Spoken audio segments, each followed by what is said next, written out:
Assalamualaikum warahmatullahi wabarakatuh. Perkenalkan, saya Rodatul Adawiyah dengan NIM 21040450132 dari kelas C, Fakultas Ilmu Pendidikan, jurusan Psikologi Pendidikan dan Bimbingan, Prodi Bimbingan dan Konseling, Universitas Negeri Makassar.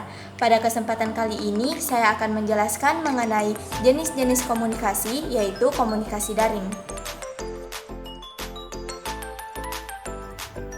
Komunikasi daring berarti sebuah metode yang digunakan untuk berhubungan dengan orang lain melalui dunia maya agar pesan atau maksud tertentu dapat tersampaikan.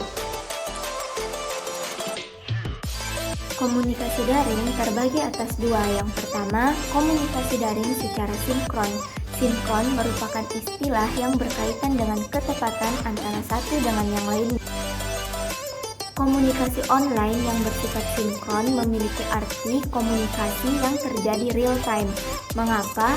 Karena waktu yang digunakan kedua belah pihak untuk berkomunikasi itu terjadi secara bersamaan. Kedua, jenis komunikasi daring asinkron. Pada jenis komunikasi ini, orang-orang melakukan pemindahan informasi di waktu yang berbeda.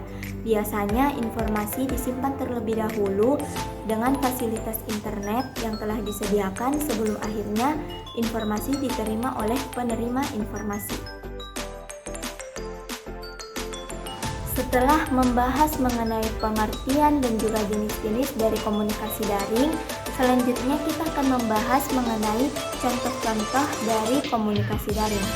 Contoh untuk jenis komunikasi sinkron. Yang pertama, chatting merupakan jenis komunikasi online yang dilakukan oleh dua orang atau lebih, di mana dalam proses komunikasi itu mereka berada di line yang sama sehingga pesan terkirim secara bersamaan tetapi tidak bertabrakan.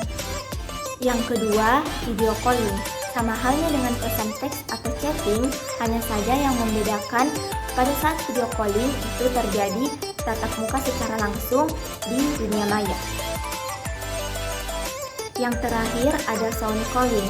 Sound calling itu juga merupakan salah satu komunikasi sinkron karena dilakukan secara bersamaan.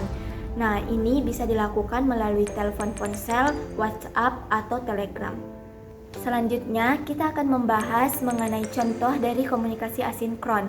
Meskipun komunikasi asinkron tidak bersifat real time, tapi dalam komunikasi asinkron terdapat fitur-fitur yang dapat melakukan penundaan pengiriman ataupun editing. Contoh dari komunikasi asinkron sendiri, yang pertama ada e-book yang bisa di-download di internet secara gratis.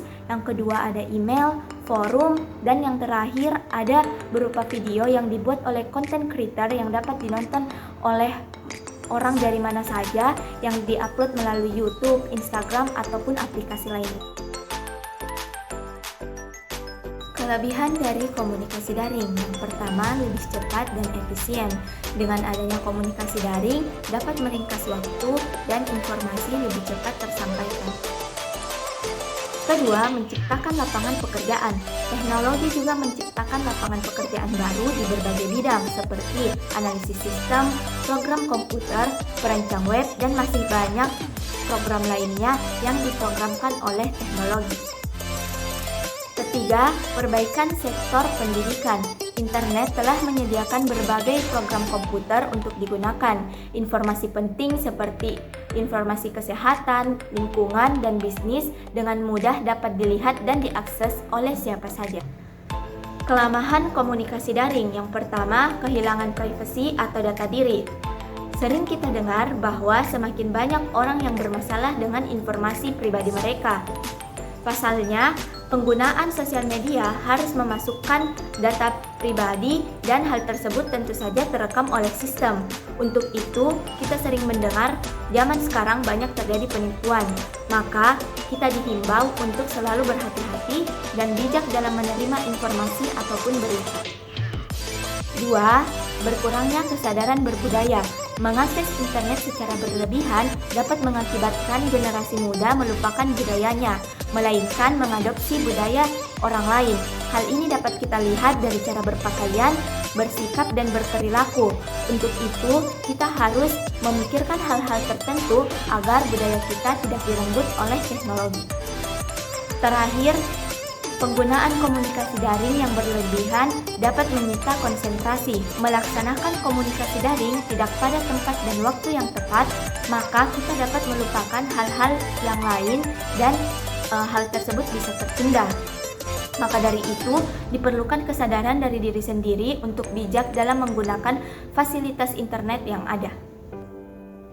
Itulah tadi penjelasan saya sedikit mengenai komunikasi daring. Semoga bermanfaat untuk teman-teman sekalian. Mohon maaf jika ada kesalahan. Wassalamualaikum warahmatullahi wabarakatuh. Bye.